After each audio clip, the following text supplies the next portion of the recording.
So, a few days ago, I had the controversial opinion that this aircraft, the MiG21, its reputation precedes itself as a aircraft that is trying to kill you at all times, and to say the least, I don't agree with that at all. I think it's one of the most docile aircraft you will ever fly in this game. It's very easy, simple. There's no systems to manage. You just fly it, and it's up to you. You have to have good airmanship. That's the only condition. You have to have good airmanship to fly this plane. And I'm just going to demonstrate real quick a takeoff and landing, which is a pretty uneventful affair, really. There's nothing to it. It doesn't try to kill you as long as you fly it correctly. So, jumping in, got ourselves set up. To the runway.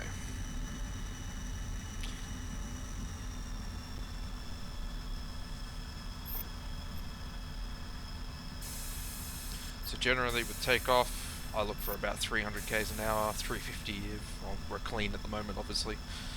With a tank and a full armament of weapons, you're looking at about 350 for your liftoff, and all you need to do is you pull the stick back a bit. It's that simple. You get up to speed, pull the stick back, and you're ready to go. It's so docile. It's a really fun aeroplane to fly, more so than the F5 in my opinion. So full throttle, full afterburner, keeping an eye on your speed there. Keep it nice and straight. You have really good rudder authority in this aircraft. Pull the stick back,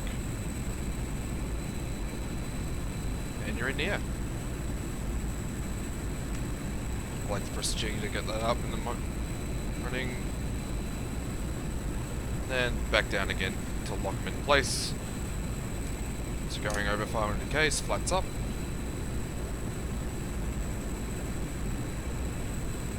And you are ready to have a wonderful flight in the MiG21. It really is that simple. Just pull back the stick, make sure you're flying, you're going alright. Don't tip yourself over, and the plane will look after you. It's very snappy. This aircraft is just a joy to fly. It responds really, really quickly to your inputs. It'll pull, turn for ages as long as you keep your speed up. Make sure you don't go into the red zone on your AOA meter there, much like the Tomcat.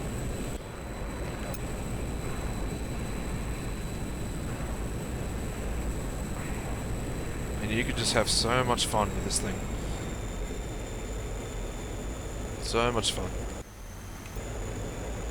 Right, I'm gonna use up some fuel for landing, and I'll be back.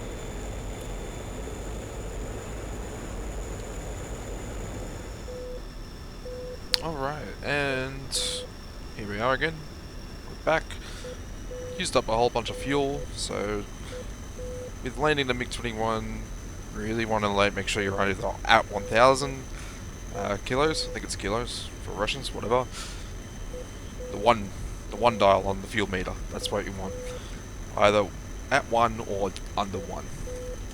Does give you a little bit of less room to play with if you muck it up, but you shouldn't really be mucking this up. It's actually really, really simple affair landing this airplane.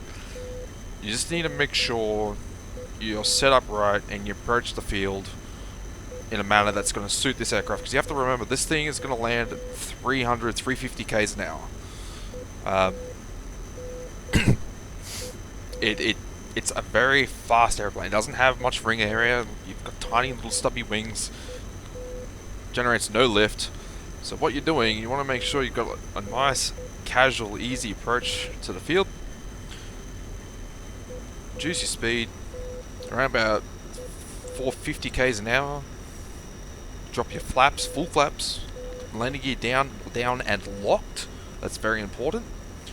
And you just fly it in. It kind of floats itself into the field, and you just it's just a very casual affair. I don't know why so many people struggle with it, but I'm going to demonstrate one right now for you. Um, so on your approach as well, you just need to make sure you're also running at full military throttle, because you do need throttle to keep it, a bit of power to keep it running. So as you can see, really nice approach, casual approach. It's nothing like a Hornet, nothing fancy like any of the Western jets coming in with your overhead brakes and all that. This is very, very, very old school. So gear down, flaps down. Catch it at 300 k's an hour. Make sure you don't go underneath that. Lock your landing gear back in position. Keep your speed up. Make sure you trim as well. The airplane responds really well to trim. So I'm not applying any stick and foot right now. It's just flying itself down.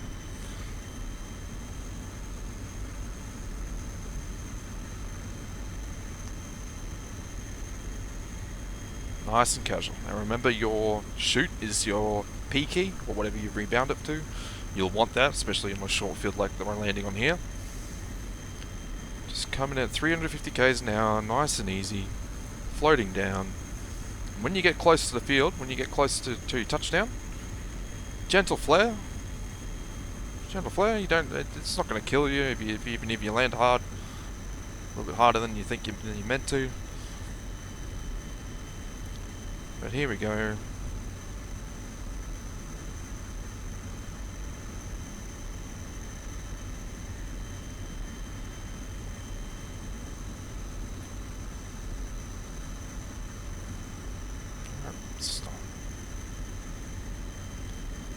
Start your flare and